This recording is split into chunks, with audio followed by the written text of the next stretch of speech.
لبيك اللهم لبيك لبيك لا شريك لك لبيك إن الحمد والنعمة لك আসসালামু আলাইকুম ওয়া রাহমাতুল্লাহি ওয়া বারাকাতুহু। আলহামদুলিল্লাহ, আমাদের কাছে শাবান মাস উপস্থিত। আমরা শাবান মাসকে পেয়ে বড় খুশি। তো আজ আমি আপনাদের সম্মুখে আলোচনা করব যে ফারিস্তাদের ঈদ এই সম্পর্কে আলোচনা করব। তো ফারিস্তাদের ঈদ কোনটা এই সম্পর্কে আলোচনা করব। তো আমি প্রত্যেককে আশা করব প্রত্যেকে ভিডিওটা দেখুন এবং শুনুন। ইনশাল্লাহ প্রত্যেকটা কথা দলিল ভিত্তিক আলোচনা হবে।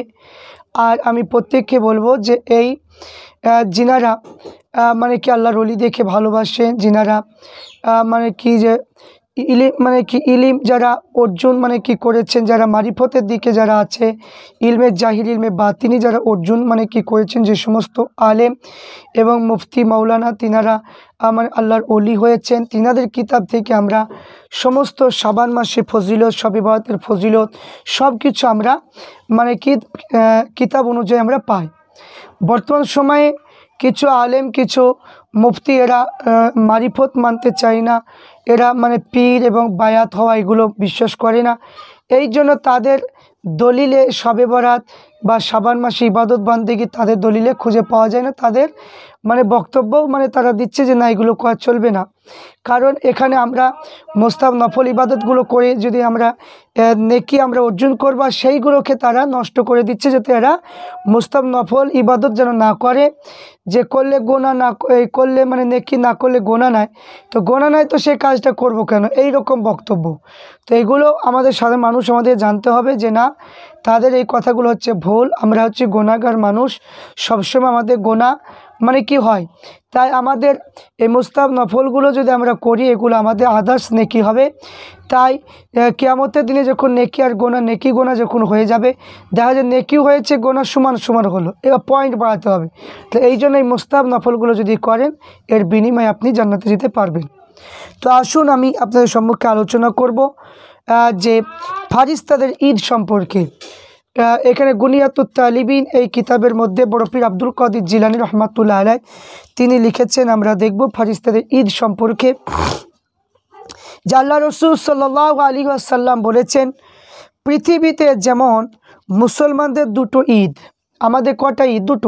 দুটো ঈদ বলি তো নাকি, যে দুটো ঈদ, একটা হচ্ছে কি দুটো ঈদ বলেছে এখানে, যে একটা হচ্ছে কি ঈদ হচ্ছে দুটো, একটা কুরবানি আর একটা ঈদুল আদহা। তো তেমন আসমানে ফারিস্তাদের দুটো ঈদ অনুষ্ঠান হয়। তো আমাদের দুটো যেমন ঈদ আছে, তো ফারিস্তাদের দুটো ঈদ হয়। তো মুসলমানদের ঈদ হচ্ছে ঈদুল ফিতর আর ঈদুল আদহার দিন, ঈদুল ফিতরের দিন আর একটা ঈদুল আদহার দিন।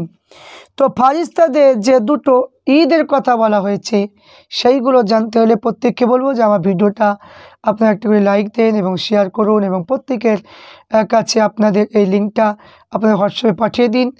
এবং প্রত্যেককে বলবো যে বেশি বেশি করে আপনারা এই ভিডিওগুলো দেখবেন, তাহলে সমস্ত ওলিদের কিতাব থেকে আলোচনা আপনারা শুনতে পাবেন। এবং ফুরফুরা শরীফে পীর মুজাদ্দিদুজ্জামান আবু বকর সিদ্দিক রহমাতুল্লাহ আলাইহি তিনার 2000 কিতাব কিছু কম বেশি, সেই কিতাব থেকে আলোচনা আপনারা শুনতে পাবেন। ইমানটা আপনাদের মজবুত থাকবে। তা আসুন তাহলে ফারিস্তাদের যে কথা বলা হয়েছে দুটো ঈদ, সেই ঈদ দুটো কোনটা? তো ফারিস্তা ঈদের কথা বলা হয়েছে, একটা হলো ঈদ হচ্ছে শবে বরাত, আর একটা হলো শবে কদর। ফারিস্তা ঈদ কোনটা? যে শবে বরাত এবং শবে কদরের রাত। তো ফারিস্তা ঈদ রাতে অনুষ্ঠান হওয়া কারণ তারা নিদ্রায় যান না। আর মুসলমানের যেহেতু রাতের বেলায় নিদ্রায় যায়, তাদের ঈদ হলো দিনের বেলায়। বুঝতে পারলেন? তাহলে আমাদের ঈদ কখন হয়? দিনের বেলায়, কারণ আমরা রাত্রিতে ঘুমাই। এই কারণের জন্য আমাদের ঈদ অনুষ্ঠান হয় দিনের বেলায়, ঈদুল ফিতর এবং ঈদুল আদহা। ফারিস্তাদের ঈদ শুরু হয় রাত্রিবেলায়, কারণ ফারিস্তারা কখনো কিছু খায় না এবং কিছু তিনারা ঘুমায় না, এই জন্য তাদের ঈদ হলো রাত্রিবেলায়। বুঝতে পারলেন? তো রাত্রিবেলায়।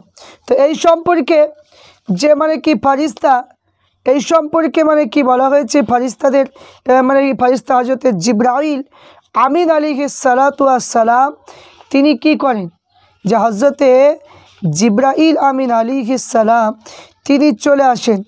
আসার পরে আল্লাহ রসুল সাল্লাল্লাহু আলাইহি ওয়াসাল্লামকে বলতে থাকে, ইয়া রসুল আল্লাহ, ইয়া হাবিব আল্লাহ, হুজুর আপনি উঠে পড়ুন, আপনি উঠে পড়ুন।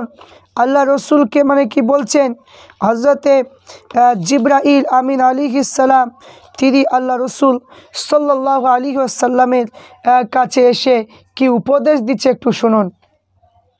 হজরতে জিবরাইল আমিন আলাইহিসসালাম আল্লাহ রসুলকে বলছেন যে এই রাতে ইবাদত করবে আল্লাহ তাআলা আপন খাস রহমত ও অনুগ্রহ দেয়, তার শরীর দোজকের আগুন তার উপর হারাম করে দেবেন এবং তাদের কখনো দুজকে নিক্ষেপ করবে না। যে ব্যক্তি শাবান মাসের 15 তারিখের দিনে রোজা রাখবে এবং কখনো তাকে দোজকের আগুন স্পর্শ করবে না।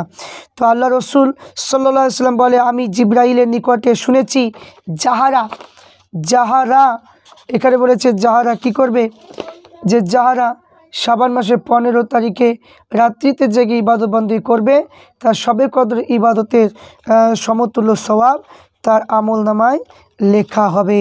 তাহলে এখানে সুন্দরভাবে হজরতে জিবরাইল আমিন আলাইহিসসালাম আল্লাহ রসুল সাল্লাল্লাহু আলাইহি ওয়াসাল্লাম বলেছেন।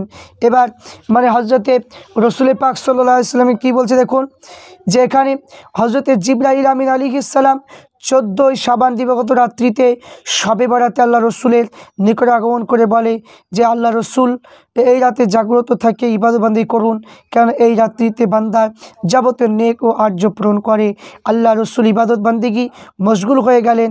আল্লাহ রসুল জিবরাইলে পুনরায় এসে মানে বললেন যে ইয়া রসুল্লাহ আপনি আপনার উম্মতের সুসংবাদ প্রদান করুন, এই মুবারক রাত্রিতে আল্লাহ পাক রব্বুল আলামিন মুশরিক ব্যতীত আপনার সকল উম্মতকে ক্ষমা করে দেবেন।